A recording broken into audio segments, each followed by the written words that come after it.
ಒಂದ್ ವೇಳೆ ಬಾಂಬ್ ಏನಾದ್ರು ಇಟ್ ಕಳ್ಸಿದ್ರೆ ಏನೋ ಕತೆ.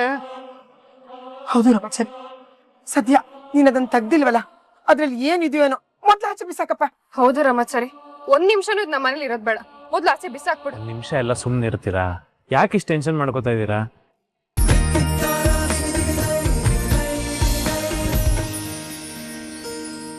ಗುಡ್ ಮಾರ್ನಿಂಗ್ ಮೇಡಮ್, ಅಮೌಂಟ್ ಏನಾದ್ರು ಟ್ರಾನ್ಸ್ಫರ್ ಮಾಡ್ಬೇಕಿತ್ತಾ? ನೋ, ಇವಾಗ ಅದ್ರ ಅವಶ್ಯಕತೆ ಇಲ್ಲ. ಮತ್ತೇನಾದ್ರೂ ಕೆಲಸ ಆಗ್ಬೇಕಿತ್ತಾ ಮೇಡಮ್? ಅದಕ್ಕೆ ನಾನು 6 ತಿಂಗಳು ಹಿಂದೆ ನಿನಗೆ ನಮ್ಮ ಕಂಪ್ನಿಯಲ್ಲಿ ಕೆಲ್ಸಕ್ಕೆ ಸೇರಿಸಿದ್ದು ಅಂತ ನೀನ್ ಮರ್ತಿಲ್ಲ ತಾನೆ? ಅದನ್ನ ಹೇಗ್ ಮರೆಯೋಕ್ಕಾಗುತ್ತೆ ಮೇಡಮ್? ನನ್ ಜನ್ಮ ಇರುವವರೆಗೂ ಆ ನಿಮ್ ಋಣನ ತೀರ್ಸಕ್ಕಾಗಲ್ಲ. ನೋಡು, ಯಾರೇ ಆದ್ರೂ ಆ ಋಣದ ಭಾರನ ಜಾಸ್ತಿ ದಿನ ತಲೆ ಮೇಲೆ ಹೊತ್ಕೊಳ್ಬಾರ್ದು. ಅವಕಾಶ ಸಿಕ್ತಾಗ ಆ ಋಣನ ತೀರಿಸ್ಬಿಡ್ಬೇಕು, ಭಾರ ಇಳಿಸ್ಕೊಳ್ಬೇಕು. ಅಂತ ಒಂದು ಅವಕಾಶ ಸಿಕ್ಕಿದ್ರೆ ಖಂಡಿತ ಇಳಿಸ್ಕೋತೀನಿ ಮೇಡಮ್. ಓಕೆ, ಟೈಮ್ ಬಂದಾಗ ಏನ್ ಮಾಡ್ಬೇಕು ಅಂತ ಹೇಳ್ತೀನಿ, ಮಾಡ್ತೀಯ ತಾನೆ? ಮೇಡಮ್, ನಿಮ್ಗೋಸ್ಕರ ನನ್ ಪ್ರಾಣ ಬೇಕಾದ್ರೂ ಕೊಡ್ತೀನಿ, ಅಂತದ್ರಲ್ಲಿ ನೀವ್ ಹೇಳಿದ್ ಮಾಡದೇ ಇರ್ತೀನಾ? ಅದ್ ಯಾವಾಗಾದ್ರೂ ಸರಿ, ಆ ಕ್ಷಣಕ್ಕೋಸ್ಕರ ನಾನು ಕಾಯ್ತಾ ಇರ್ತೀನಿ. Very good. ಆ ಅವಕಾಶನ ನಿನಗಾದಷ್ಟು ಬೇಗನೆ ಕೊಡ್ತೀನಿ. ಸರಿ ಮೇಡಮ್.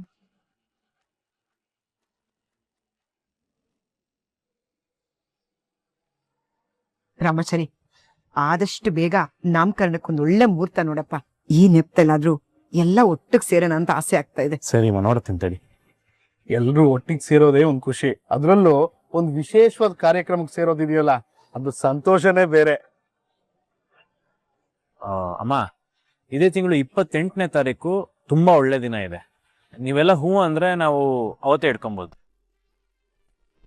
ಆಗ್ಬೋದು ರಾಮಾಚಾರಿ, ಒಳ್ಳೆ ದಿನ ಅಂದ್ಮೇಲೆ ಅವತ್ತೇ ಫಿಕ್ಸ್ ಮಾಡ್ಬಿಡು. ಅಮ್ಮ, ನೀನೇನ್ ಹೇಳ್ತೀಯ? ಇದ್ರಲ್ಲಿ ಕೇಳೋದೇನಿದೆ? ನಮ್ ಚಾರು ಹೇಳ್ದಾಗೆ 28ನೇ ತಾರೀಕೆ ನಿಗದಿ ಮಾಡ್ಬಿಡಪ್ಪ, ಆಮೇಲೆ ಎಲ್ಲಾರನ್ನೂ ಕರೆಯೋಣ. ಅತ್ತಮ್ಮ, ಎಲ್ರನ್ನೂ ಕರೆದು ತುಂಬಾ ಗ್ರ್ಯಾಂಡ್ ಆಗಿ ಸೆಲೆಬ್ರೇಟ್ ಮಾಡೋಣ. ಮತ್ತೆ ನಮ್ ಪುಟಾಣಿ ನಾಮಕರಣ ಅಂದ್ರೆ ಎಲ್ಲಾರು ಬರ್ದೇ ಇರ್ತಾರ? ನಮ್ಮನೆ ಮಹಾಲಕ್ಷ್ಮಿ ದೆಸೆಯಿಂದನಾದ್ರೂ ಎಲ್ಲಾರು ಒಟ್ಟಿಗೆ ಸೇರೋಣ.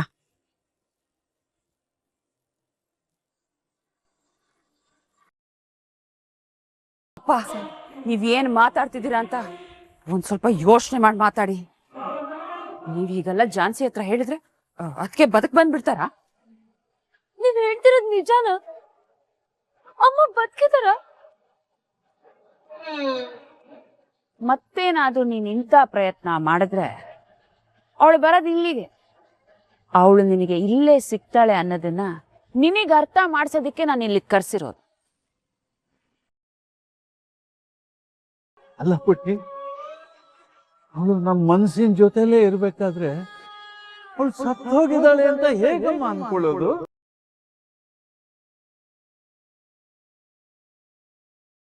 ನೆನಪು ನಮ್ ಜೊತೆಲೇ ಇರ್ಬೇಕಾದ್ರೆ ಅವಳಿಗೆ ಸಾವು ಹೇಗ್ ಬರೋಕ್ ಸಾಧ್ಯಮ್ಮ?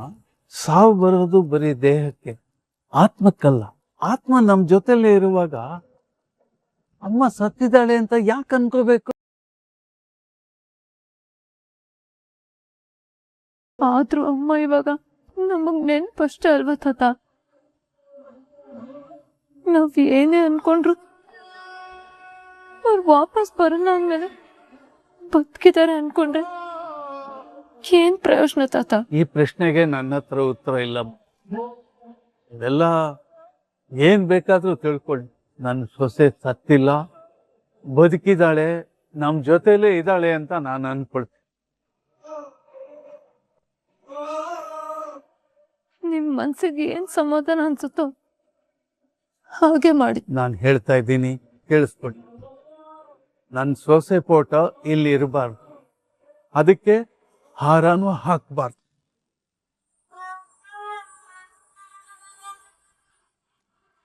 ನಿಮ್ಮೇಲೆ ಅಮ್ಮ ನನ್ ರೂಮಲ್ಲೇ ನನ್ ಪಕ್ಕನೇ ಇರ್ತಾರೆ.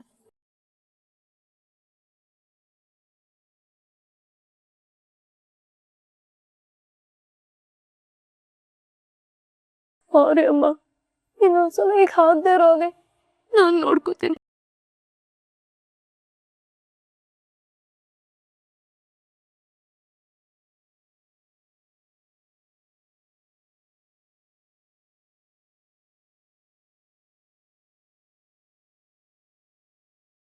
ಕಂದ, ನಿನ್ನನ್ನು ನನ್ನ ಒಡಲಲ್ಲಿ ಬಿಟ್ರೆ ಮಡಲಲ್ಲಿ ಮಲಗಿಸ್ಕೊಳ್ಳೋ ಭಾಗ್ಯನ ಆ ಪಾಪಿ ನನಗ್ ಕೊಡ್ಲಿಲ್ಲ. ನಿನ್ ಮುಖನ ಈ ಕಾಗ್ದ ಚಿತ್ರದಲ್ಲಿ ಮಾತ್ರ ನೋಡ್ತಾ ಇದ್ದೀನಿ. ನಿನ್ನ ನೇರವಾಗಿ ನೋಡ್ಬೇಕು, ಮುದ್ದು ಮಾಡ್ಬೇಕು, ಕೈ ತುತ್ತು ತಿನ್ನಿಸ್ಬೇಕು, ಆದ್ರೆ ಅದಕ್ಕೆ ಯಾವುದಕ್ಕೂ ಅವಕಾಶ ಸಿಗ್ತಾ ಇಲ್ಲ. ಈ ದೇಹ ಇನ್ನೂ ಉಸಿರಾಗ್ತಾ ಇರೋದು ನಿನಗೋಸ್ಕರ, ನಿನ್ನ ಕನಸಿಗೆ, ನಿನ್ನ ನೆರಳಿಗೆ, ನಿನ್ನ ಜೀವನಕ್ಕೆ ನಾನು ಆಸರೆ ಆಗ್ಬೇಕು. ನಿನ್ನ ಸಂತೋಷನ ನಾನು ಕಣ್ ತುಂಬ್ಕೋಬೇಕು. ಅದೇ ನನ್ನ ಕನಸು ಕಂದ.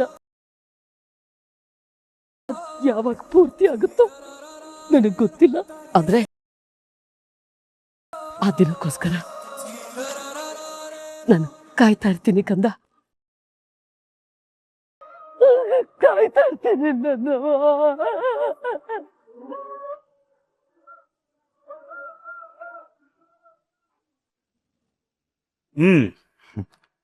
ಥ್ಯಾಂಕ್ ಯು ಸೋ ಮಚ್ ವಾಸಣ್ಣ. ನಾನು ಕಷ್ಟದಲ್ಲಿದ್ದಾಗ ನೀವು ನನ್ನ ಕೈ ಹಿಡ್ದಿದ್ದೀರಾ. ನಾನಿರೋ ಜಾಗಕ್ಕೆ ನಿಮ್ಮನ್ನು ಕರ್ಸ್ಕೊಂಡೆ ಅಂತ ದಯವಿಟ್ಟು ಬೇಜಾರು ಮಾಡ್ಕೋಬೇಡಿ. ನಾನು ಇನ್ನೂ ಹೊಸದಾಗಿ ಕೆಲ್ಸಕ್ಕೆ ಸೇರ್ಕೊಂಡಿದ್ದೀನಲ್ವಾ, ಪರ್ಮಿಷನ್ ಸಿಗೋದು ತುಂಬ ಕಷ್ಟ ವಾಸಣ್ಣ. ನೋಡ್ರಾಗೋ, ನಾನು ನಿನ್ನ ಬೆಲೆ ಕೊಟ್ಟು ಇಲ್ಲಿವರೆಗೂ ಬಂದಿದ್ದೀನಿ ಅಂದರೆ ಅದು ನೀನು ನಂಬಿಕಸ್ತ ಅನ್ನೋ ಒಂದೇ ಒಂದು ಕಾರಣಕ್ಕೆ. ಇವತ್ತಿನ ಕಾಲದಲ್ಲಿ ಸಾಲ ಕೊಟ್ಟು ಅಲ್ಲೋದ್ಕಿಂತ ನಿನ್ನಂಥವ್ನು ಹುಡ್ಕೊಂಬಂದು ಸಾಲ ಕೊಟ್ಟರೆ ಕೂತಿ ಜಾಗದಲ್ಲೇ ಬಡ್ಡಿ ಎಣಿಸ್ಕೋಬೋದು ಅನ್ನೋ ಒಂದು ಧೈರ್ಯ. ಆದಷ್ಟು ಬೇಗ ನಾನು ನಿಮ್ಮ ದುಡ್ಡನ್ನು ವಾಪಸ್ ಕೊಟ್ಬಿಡ್ತೀನಿ. ನೋಡಪ್ಪ, ನೀನು ದುಡ್ಡು ಬಗ್ಗೆ ಯೋಚನೆ ಮಾಡಬೇಡ, ಕರೆಕ್ಟಾಗಿ ಬಡ್ಡಿ ಒಂದು ಕಟ್ಕೊಂಡು ಹೋದ್ರೆ ಸಾಕು. ನಿನ್ನ ಮೇಲೆ ನಂಬಿಕೆ ನನಗೆ ಸಂಪೂರ್ಣವಾಗಿದೆ ರಾಗು. ಆದರೆ ವ್ಯವಹಾರ ಅಂದರೆ ನಾವು ಸಣ್ಣ ಪುಟ್ಟ ಈ ಕಾಗದ ಪತ್ರಗಳನ್ನ ತಗೋತೀವಿ. ಈ ಅಗ್ರಿಮೆಂಟಿಗೆ ಒಂದು ಸೈನ್ ಮಾಡಿಕೊಟ್ಬಿಡಪ್ಪ.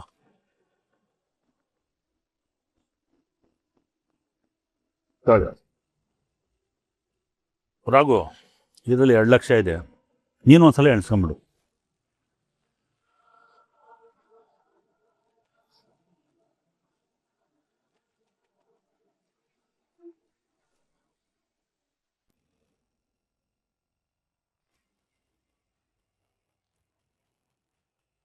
ಹಾ ಮೇಡಮ್, ಕ್ಲಿಯರ್ ಆಗಿ ಅರ್ಥ ಆಯ್ತು. ಯು ಡೋಂಟ್ ವರಿ ಮೇಡಮ್, ನಾನು ನೋಡ್ಕೊತೀನಿ.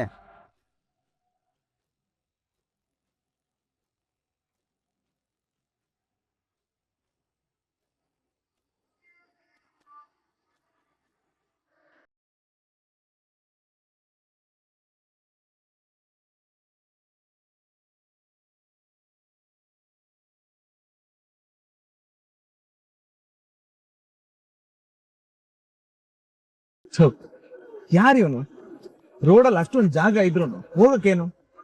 ಹಾರನ್ ಒಂದೇ ಸಮ ಹೊಡಿತಾನೆ.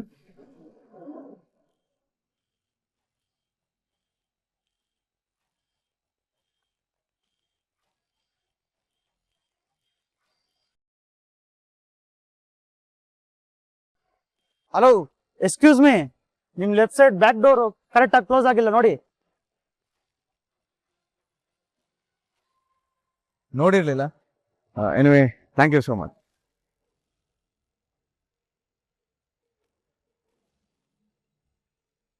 Thank you sir.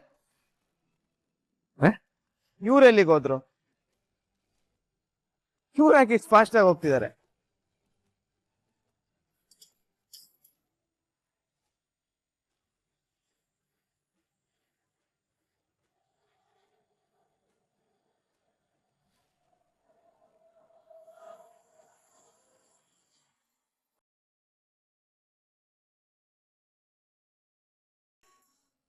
ಅಲ್ಲ ರಾಮಾಚಾರಿ, ನಾವ್ ಈಗಷ್ಟೇ ಕಾರ್ಡ್ ಪ್ರಿಂಟ್ ಮಾಡಿಸ್ತಾ ಇದೀವಿ.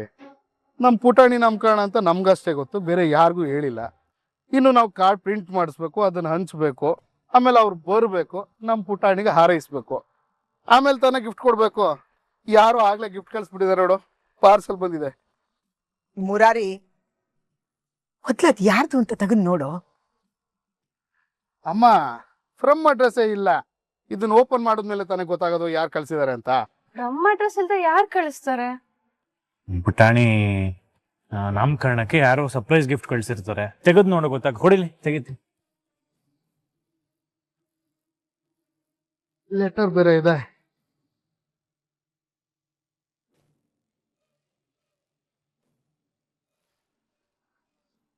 ಮಾನ್ಯತಾ ಪರಪ್ಪನ ಅಗ್ರಹಾರ. ರಾಮಾಚಾರಿ ಓಪನ್ ಮಾಡ್ಬೇಡ.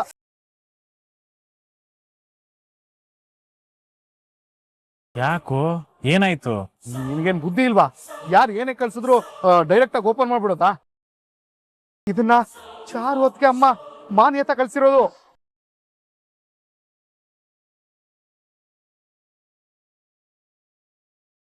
ಒಂದ್ ವೇಳೆ ಬಾಂಬ್ ಏನಾದ್ರು ಇಟ್ ಕಳ್ಸಿದ್ರೆ ಏನೋ ಕತೆ. ಹೌದು ರಾಮಾಚಾರಿ, ಸದ್ಯ ನೀನ್ ಅದನ್ನ ತೆಗ್ದಿಲ್ವಲ್ಲ, ಅದ್ರಲ್ಲಿ ಏನಿದೆಯೋ ಏನೋ ಮೊದ್ಲು ಆಚೆ ಬಿಸಾಕಪ್ಪ. ಹೌದು ರಾಮಾಚಾರಿ, ಒಂದ್ ನಿಮಿಷನೂ ಇದು ನಮ್ಮ ಮನೇಲಿ ಇರೋದ್ ಬೇಡ, ಮೊದ್ಲು ಆಚೆ ಬಿಸಾಕ್ಬಿಡು. ಒಂದ್ ನಿಮಿಷ ಎಲ್ಲ ಸುಮ್ಮನೆ ಇರ್ತೀರಾ? ಯಾಕೆ ಇಷ್ಟು ಟೆನ್ಷನ್ ಮಾಡ್ಕೋತಾ ಇದ್ದೀರಾ? ಏನೂ ಆಗಲ್ಲ. ಈಗ ಆಲ್ರೆಡಿ ಯಾರಾದ್ರೂ ತೆಗೆದಾಗಿದೆಯಲ್ಲ, ಪೂರ್ತಿ ಏನಿದೆ ಅಂತ ತೆಗೆದು ನೋಡೋಣ. ರಾಮಾಚಾರಿ, ಅವ್ರ ಬಗ್ಗೆ ಗೊತ್ತಿದ್ದು ಮತ್ತೆ ಆ ತಪ್ಪು ಮಾಡೋದ್ ಬೇಡ. ಅವ್ರು ಏನ್ ಬೇಕಾದ್ರೂ ಕಳ್ಸಿರ್ತಾರೆ.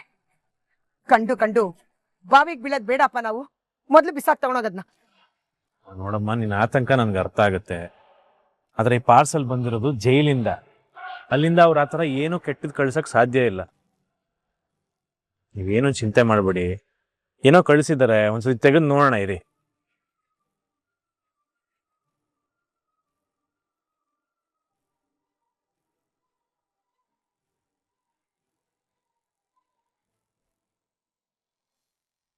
ಬಟ್ಟೆ ಕಳ್ಸಿದಾರೆ.